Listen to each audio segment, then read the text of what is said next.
어느 날 밤에 집에서 혼자 명상하면서 생각이 잠겼어요. 다른 많은 사람들은 내면의 스승을 보기도 하고 또 화신부를 보기도 하고 좋은 체험도 한다는데 어떻게 돼서 나는 왜 체험이 없을까 하고 나의 간절한 마음은 결코 그 사람들하고 비해서 못지 않은데 라고 생각하면서 의문에 빠졌어요. 근데 가만히 나 스스로를 점검해 보니까 나는 어느 정도 불평불만을 자주 하는 그런 태도를 가지고 있었던 것입니다. 그런 걸 이제 잘 분석을 해보니까 그걸 느꼈어요, 스스로. 그래서 그 후에 반성하게 되었을 때 나는 나의 생활이 여러 가지 많은 측면에서 정말 바꾸고 개선해야 될 것이 참 많다는 것을, 그 필요성을 알게 되었던 것입니다. 그래서 스승께서는 늘 자기 스스로를 점검해 보라. 그래서 그 수행 일지도 주시면서 이렇게 점검하면서 자기 스스로를 잘 점검하라고 이렇게 하셨던 것입니다. 근데 사실 사람들은 앞으로 가는 것에만 관심이 있지 자기 스스로를 되돌아보는 건 나의 처지가 어떤지를, 예를 들어서 화를 자주 내는 습관, 불평불만을 자주 하거나 사회의 모든 것에 대해 신경을 너무 쓰고 사는 사람들을 쳐놓고 진보하는 환경이 될 수가 없습니다. 그런 사람들은 아주 간단 명료하게 얘기해서 행복 호르몬 분비 작용하고 관련이 수행은 너무나 깊다고 제가 여러 번 말씀드렸잖아요. 행복 호르몬이 늘 분비돼 가지고 그런 환경을 조성하는 사람만이 언제 어느 때든 행복한 마음을 머릿속에 황금색 그 호르몬인 행복 호르몬이 분비될 수 있는 상태를 유지하라는 것입니다. 쉬지 말고 기도하라는 뜻이 바로 그거인 것입니다.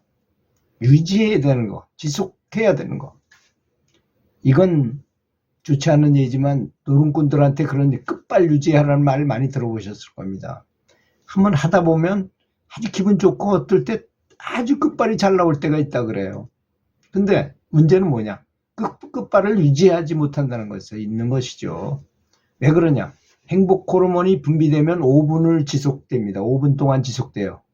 그런데 이 전쟁 호르몬이 분비되면 이것은 15분 동안이나 지속이 되거든요.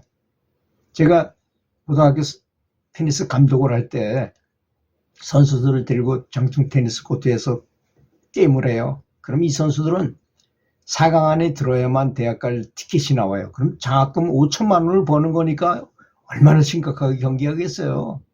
경기가 끝난 다음에 밥 먹으러 가자. 밥을 못 먹어요, 애들이. 한 15분 정도 지나면 그 전쟁 호르몬이 다 원위치로 분비 다 없어진 다음에는 식욕이 돋아서 밥을 먹을 수 있어요. 그런 걸 많이 체험해 봤습니다. 저도 현장에서 우리 선수를 데리고 나가서 경기를 한 게 2만 5천 번이나 됩니다. 이거는 장난이 아니고 지금 현대에서 뭐 전쟁에 참가할 수는 없잖아요. 전쟁에 참가한 장수하고 비슷한 것을 한 거죠, 말하자면. 그걸 많이 해보니까 사람의 심리라는 건 어떻다는 것을 현장에서 너무나 확실하게 느껴지더라고요. 그런 게 얼마나 중요한 것인지를. 보통 사람이 이렇게 말을 하면 무슨 말인지 잘 이해를 할 수 없을지도 몰라요. 그렇지만 제가 하는 말을 잘 이해를 하고 잘 경청해가지고 그런 마음을, 그런 상태를 한번 생각해 보시고 대리로 한번 체험을 한 다음에 제 말을 듣고 그렇게 한다면 확실히 효과가 있게 된다는 것이죠. 이 사람이 바로 그런 거 아니겠습니까? 여러 가지 특히 불평하고 불평하는 마음의 태도를 가지고 있었던 것이, 그게 가장 치명적이었다는 걸 알게 되는 거죠. 예를 들면 어떤 사람들은 자기 남편과 함께 수행을 하고, 그러니까 벌써 둘이 모여도 단체 명상이잖아요. 그리고 가족 전체가 채식을 하는데 반해서 나는 혼자만 수행하고 있으면 다른 가족들도 아직 그냥 고기를 그대로 먹고 있다는 것입니다. 또 다른 사람들은 나보다 더 많이 명상하고 더 부지런했던 것입니다. 그래서 나는 나의 수행이 다른 사람과 비교할 수가 없으며 상당한 열등감을 느끼고 있었던 것이죠. 그리고 이제 어느 정도 경지에 올라가면요, 만사만물 모든 시간 언제 어느 때 어떤 장소에도 행주자와 어묵 동정 중에 늘 지혜 안에 집중하는 때가 옵니다.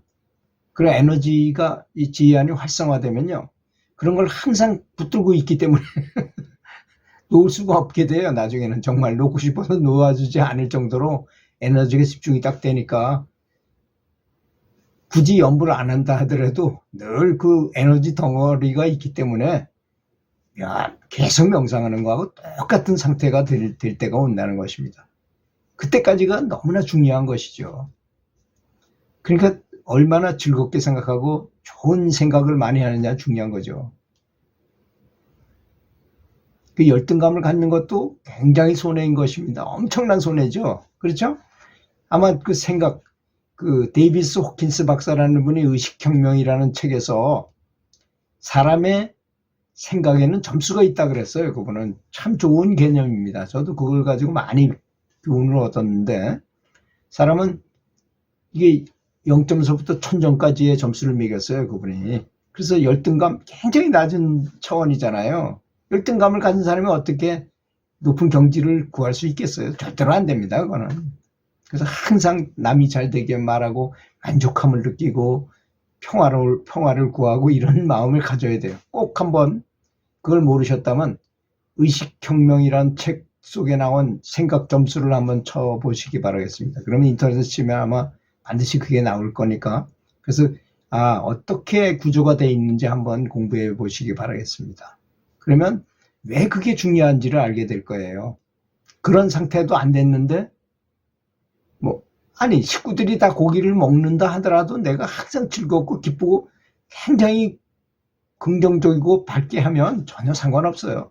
저도 저 혼자만 입문하고 식구들은 다 고기 먹고 다 평상적인 생활을 하지만 전혀 영향 안 받습니다. 거기에 대해서. 처음에는 물론 애로사항은 많았죠. 그렇지만 지금은 전혀 그쪽에서도 저를 어느 정도 용인해가지고 인정해주고 이러니까 별 상관이 없다는 걸 느낍니다. 다 불평불만할 필요 없다는 것이죠. 물론 나는 내가 다른 사람처럼 수행을 잘하려면 체험을 바랄 것이 아니라 더욱더 부지런히 지혜 안에 집중해야 되고 명상해야 된다니까. 명상의 개념 자체를 모르는 분도 많아요. 명상은 뭔가 딱 붙들고 앉아가지고 뭔가를 간절하게 구하는 것만이라고 생각하는데, 즐거운 거를 생각하는 것도 명상인 것입니다. 즐거움을 먼저 세팅을 해가지고 항상 신나게 즐겁고 기분 좋은 상태를 만들어가지고 그 다음에 명상 속으로 들어가는 게 더 좋은 것이라는 거죠. 수행하는 시간을 또 소중히 여겨야 한다는 것을 사람이 깨닫게 됐다는 것이죠. 그래서 스승님께서는 우리가 반대편으로 발을 내딛지만 않는다면 분명히 진보할 것이라고 가르치셨던 것입니다. 그래서 이 사람이 그 말을 듣고 나의 마음이 환해지는 것 같았다 그랬어요. 내면의 스승을 보지 못하는 것에 대해서 걱정하고 언제 나타나지 어쩌나 이걸 구하니까 더 안 되는 거죠. 그거는 나오거나 말거나, 그죠? 지혜 안에 집중을 하고 에너지 센터를 활성화시키는 데 더 집중하는 것이 바람직한 방법입니다. 나는 내가 내면의 스승을 보든 보지 못하든 간에 스승님께서 내 곁에 계시면서 잘 돌봐주고 계신다는 걸 알고 있다라고 생각하기로 했다 그랬어요. 그리고 이제 이 사람이 확실히 이제 그걸 깨달은 거예요. 확실히 정말 그렇거든요. 입문한 사람에게는 스승님이 언제나 강력한 가피력을 주시고 축복을 해주신다는 사실을 알아야 됩니다. 그래서 정말 겸손한 자세, 마음을 다 비우고, 그래서 예수님이 마음이 가난한 자가 복이 많다 그랬는데 마음이 가난하다는 게 뭡니까? 아무 생각 없다 이거죠. 그쵸? 가난하니까. 복잡한 스케줄 따라서 여기 가고 저기 가면 아주 멋있게 보이지만 실제로는 허망한 인생을 사는 것입니다. 나중에 죽을 때 되면 그걸 뼈저리게 느껴요. 내가 왜 이런 걸 위해서 돈 버는 것 때문에 이렇게 지위가 높아지는데 인기를 관리하기 위해서 이렇게 쓸데없는 짓거리를 하고 살았나 하고, 그런 것은 아무런 도움이 안 되는 허황된 것이었는데도 불구하고 이렇게 느끼게 된다는 것이죠. 그때 느껴봐야 뭐 하겠습니까? 지금 살아있을 때, 지금 좀 늦었다 하더라도 지금 이 순간에 그 사실을 깨닫는다면 지금 늦지 않았습니다. 왜? 시공을 초월한 것이 이 영적인 세계잖아요. 부디 좋은 환경에서 좋은 진보가 있으시길 기도하겠습니다. 감사합니다.